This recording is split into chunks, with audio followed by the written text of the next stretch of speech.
सभी मित्रों को राधे राधे।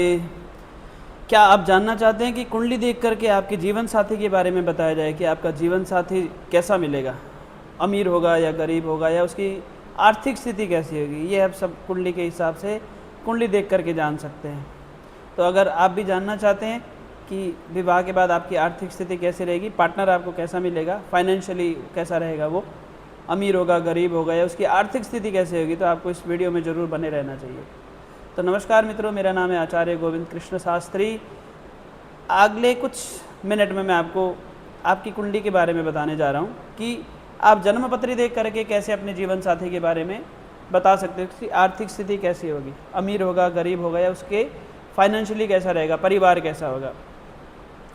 तो सबसे पहले हम इस चीज़ को देखने के लिए हम सातवें भाव को देखते हैं, सप्तम भाव को देखते हैं, क्योंकि जो सप्तम भाव है वो विवाह का है, जीवन साथी का है, पार्टनर का है, ससुराल पक्ष का है। तो इसको देखने के लिए हम सबसे पहले सप्तमेश को देखते हैं, सप्तम भाव को देखते हैं कि सप्तम भाव में बैठा कौन सा ग्रह बैठा हुआ है, और सप्तमेश को देखते हैं, सप्तम का जो स्वामी है, मालिक है, सप्तम भाव का स्वामी, वो किस अवस्था में है कुंडली में, शुभ ग्रहों के साथ है, पाप ग्रहों के साथ है, कैसी अवस्था में वो बैठा हुआ है। तो इन सब चीज़ों को देख करके हम ये बता सकते हैं कि आपका जो पार्टनर होगा, जीवन साथी होगा, उसकी आर्थिक स्थिति कैसी होगी और परिवार कैसा होगा। तो ये देखने के लिए हमें सबसे पहले तो ये देखना पड़ेगा कि सप्तम भाव में शुभ ग्रह बैठे हुए हैं या अशुभ ग्रह बैठे हुए हैं, और सप्तम भाव के जो मालिक हैं, स्वामी हैं, वो किस भाव में जा करके बैठे हुए हैं, किन शुभ ग्रहों की, अशुभ ग्रहों की, किन ग्रहों की उनके ऊपर दृष्टि पड़ रही है। तो ऐसा देखने के लिए हम सबसे पहले सप्तम भाव को देखेंगे और सप्तमेश को देखेंगे। मान लीजिए सप्तम भाव का स्वामी अपने से सेकंड हाउस में जा करके बैठ जाए, सप्तम भाव आपका जीवन साथी का है, पार्टनर का है, तो पार्टनर का जो धन भाव बनेगा अष्टम भाव बनेगा। तो सप्तम का संबंध जब अष्टम भाव से बन जाता है और सप्तम भाव में शुभ ग्रहों की दृष्टि होती है, तो ऐसे में, और सप्तमेश के ऊपर भी शुभ ग्रहों की दृष्टि हो, तो ऐसे में हम जान सकते हैं कि आपका जो पार्टनर है वो कहीं ना कहीं उसकी आर्थिक स्थिति बहुत अच्छी हो सकती है। और इसको गहराई से देखने के लिए सप्तम से पंचम में देखेंगे, सप्तम से पंचम में शुभ ग्रह हैं या पाप ग्रह हैं, और सप्तम से एकादश भी देखेंगे, क्योंकि एकादश भाव को भी हम मतलब छोड़ नहीं सकते, क्योंकि 11वां भाव लाभ का होता है, आर्थिक स्थिति का होता है, हमारी इनकम आय आदि का होता है। तो हमें एकादश भाव को देखना भी बहुत ज़्यादा ज़रूरी है। एकादश भाव में अगर शुभ ग्रह हैं, अच्छे ग्रह हैं, और सप्तम से दूसरे भाव में शुभ ग्रह हैं, तो आप देख सकते हैं कि आपका जो पार्टनर है वो फाइनेंशियली बहुत अच्छा है, मिल सकता है, आपका वैवाहिक जीवन बड़ा अच्छा हो सकता है, पार्टनर आपको बड़ा पैसे वाला मिल सकता है। अब सप्तम से हमने दूसरा भी देखा, एकादश भी, 11वां भी देखा, और हमें सप्तम से नवम भाव देखना भी अत्यधिक आवश्यक है। तो सप्तम से नवम में भी, सप्तम से पंचम नवम में और एकादश भाव में अगर शुभ ग्रह बैठे हों और सप्तमेश के ऊपर शुभ ग्रहों की दृष्टि बनती हो, तो निश्चय ही जो है आपका पार्टनर जो है बहुत अमीर होगा या फाइनेंशियली हर तरह से वो बड़ा मजबूत होगा। और वहीं अगर आपका सप्तम भाव पीड़ित है, कमज़ोर है, सातवें भाव में पाप ग्रहों का योग बना हुआ है, पाप ग्रह बैठे हुए हैं, मंगल शनि राहु आदि ग्रह बैठे हुए हैं, और सप्तमेश जो कि सप्तम भाव का लॉर्ड है, जो स्वामी है, उसके ऊपर भी पाप ग्रहों की दृष्टि है, या सप्तम भाव में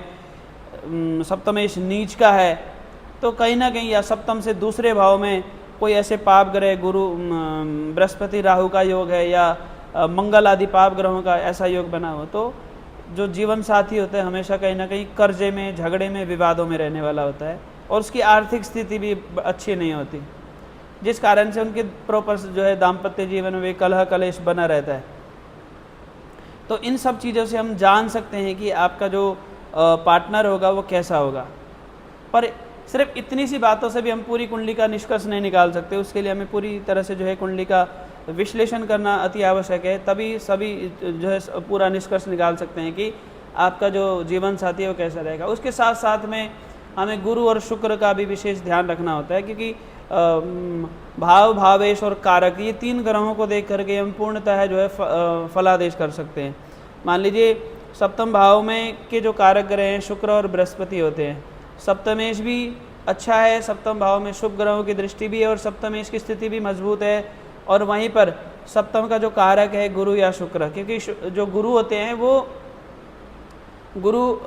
विस्तार को देते हैं, ज्ञान को देते हैं, बुद्धि को देते हैं, समृद्धि को देने वाले ग्रह जो है देवगुरु बृहस्पति होते हैं। बृहस्पति को जो है इन सभी चीज़ों से संरक्षण से जोड़ा जाता है, जबकि जो शुक्र होते हैं वो भौतिक सुख सुविधाओं को देने वाले होते हैं, सुख संसाधनों को देने वाले जो ग्रह होते हैं वो शुक्र होते हैं। मान लीजिए अगर आपकी कुंडली में गुरु और शुक्र की भी स्थिति अगर मजबूत हो जाए तो फिर कहीं ना कहीं जो है व्यक्ति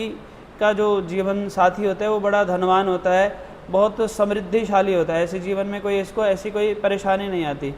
कई बार इन सभी चीज़ों को इतना देख करके भी जो है हम पूरा अंदाज़ा नहीं लगा सकते, कई बार और बहुत सारी चीज़ें भी कुंडली में होती हैं जिनका विश्लेषण करना बहुत ही ज़्यादा ज़रूरी होता है। और सबसे ज़रूरी बात क्या होती है कि अगर आपकी कुंडली में ये सब देखना है तो जीवन साथी अमीर होगा या सामान्य होगा, तो केवल एक चीज़ मत देखिए, इन चीज़ों को एक साथ देखिए। जैसे सप्तम भाव, सातवां भाव जीवन साथी का है, सप्तमेश जीवन साथी की स्थिति को दिखाता है कि सप्तमेश कैसा है, कैसी स्थिति में है। सातवें से दूसरा, सप्तम आपका जीवन साथी है और उससे दूसरा जो है जीवन साथी का धन है, तो उसको भी देखना बहुत ज़्यादा ज़रूरी है। सातवें से 11वां, सप्तम भाव से जो 11वां भाव है वो, क्योंकि 11वां भाव लाभ का होता है, जैसे आपका लग्न से 11वां लाभ हो गया, आपकी इनकम आय का हो गया, तो ऐसे ही सप्तम से 11वां जो भाव है वो जीवन साथी के लाभ का है, जीवन साथी की आर्थिक स्थिति का है, तो उसको भी देखना बहुत ज़्यादा ज़रूरी है कि उसकी इनकम कैसी है, आय कैसी है। गुरु और शुक्र, क्योंकि शुभता को देने वाले जो है, सुख सुविधाओं को देने वाले गुरु और शुक्र ही होते हैं, तो इनको भी देखना बहुत ही ज़्यादा ज़रूरी है। और अंत में पूरी कुंडली का आपसी संबंध, कि पूरी कुंडलियों में ग्रहों का कैसा संबंध है, तो इन सभी चीज़ों को देख करके ही हम जो है ना पूरी तरह से देख सकते हैं कि आपका पार्टनर कैसा है, जीवन साथी कैसा है, ससुराल पक्ष कैसा रहने वाला है।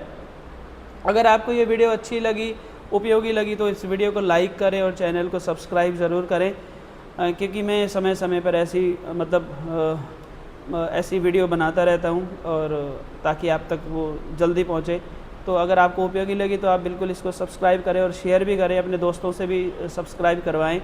और कमेंट में बताएं कि क्या आप अगली वीडियो में ये जानना चाहते हैं कि कुंडली में जीवन साथी का स्वभाव और शक्ल सूरत उस कैसा होगा वो दिखने में। तो अगर इस बारे में भी अगर आप जानना चाहते तो कमेंट में ज़रूर लिखें जीवन साथी।